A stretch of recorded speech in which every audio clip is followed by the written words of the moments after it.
Hey everyone, and welcome to today's Explainer. Today, we're going to explore some profoundly timeless wisdom on a topic that, honestly, affects pretty much all of us at some point. We're talking about navigating life's totally unexpected storms and that deep, crushing burnout that so often follows right behind them. To do this, we'll be looking at ancient biblical texts, specifically the stories of Jesus' disciples and the prophet Elijah, to really understand the architecture of human crisis and, more importantly, how we can actually find our way out of it. All right, let's dive right in. Section 1. Life's Unexpected Storms. So, to really grasp the nature of an unexpected storm, think about Monterey Bay, California. The temperature there is remarkably consistent, but the strong, shifting winds, they dictate absolutely everything. During the daytime, the land heats up, drawing the cool ocean air in, so the wind blows from the sea to the land. But at night, this completely reverses, blowing from the land right out to the sea.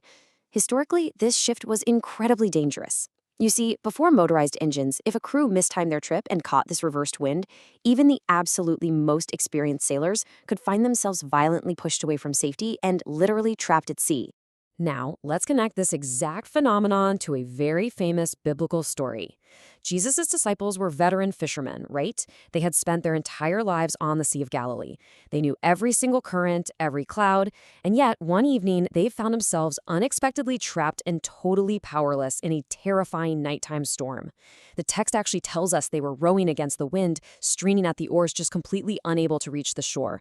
Their vast, lifelong expertise meant absolutely nothing against the sudden, overwhelming power of this storm. Section 2. Fundamental Questions in Crisis.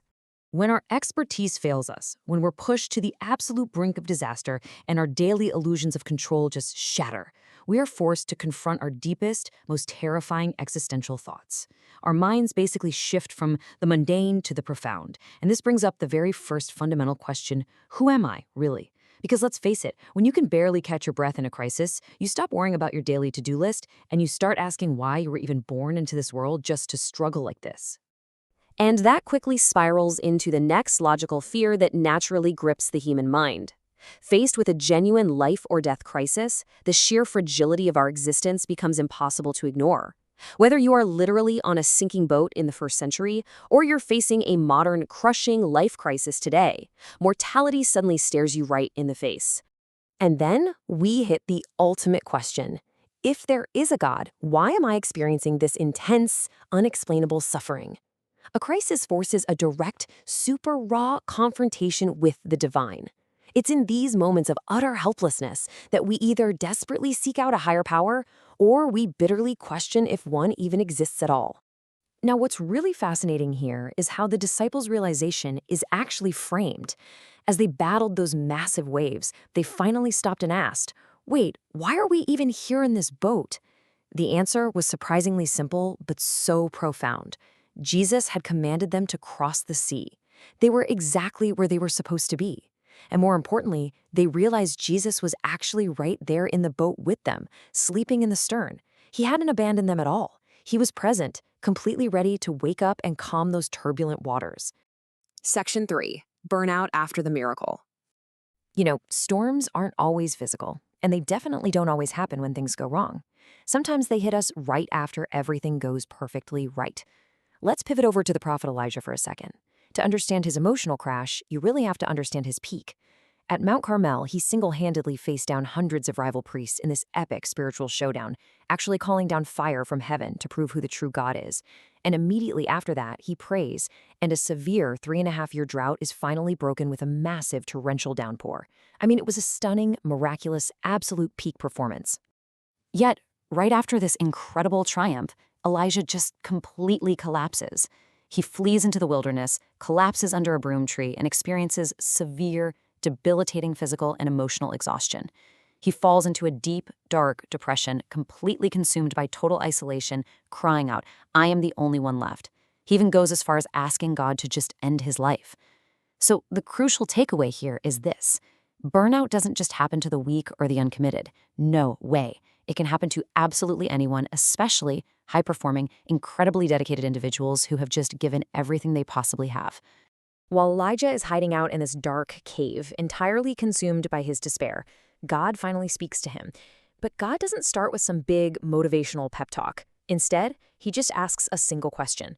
Elijah, why are you here? Now, at first glance, this feels incredibly heavy, right? To a broken, exhausted man, this can so easily sound like a harsh scolding, like a strict demand to explain his failure and his fear. Section 4, not fire, but gentle whisper. And this brings us to a truly pivotal moment.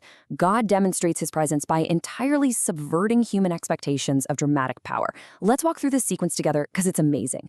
First, a great powerful wind actually tears the mountains apart and shatters the rocks, but God is not in the wind. Then, a massive earthquake violently shakes the ground, but God is not in the earthquake. Next comes a blazing fire, but God is not in the fire. Finally, after all that absolute chaos, comes a gentle whisper. God literally bypassed these spectacular, earth-shattering phenomena to arrive in a quiet, incredibly unexpected way. Let's think about the actual, practical physics of a whisper for a second.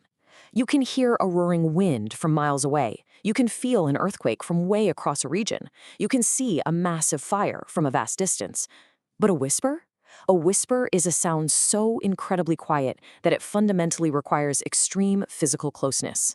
By speaking in a gentle whisper, God was proving to Elijah that he had completely closed the distance. Elijah was not completely alone in his despair. God was standing right next to him. Section 5. Steps out of the cave. This profound realization, it honestly changes everything for anyone trapped in modern burnout today. When God asks the exact same question again, Elijah, why are you here? The context has entirely shifted. Delivered as a gentle whisper, it transforms from what felt like a harsh scolding into a beautiful, loving invitation. It's essentially God saying, hey, I am right here with you in the dark. Now let's step out. So how do we actually apply this to surviving our own caves today?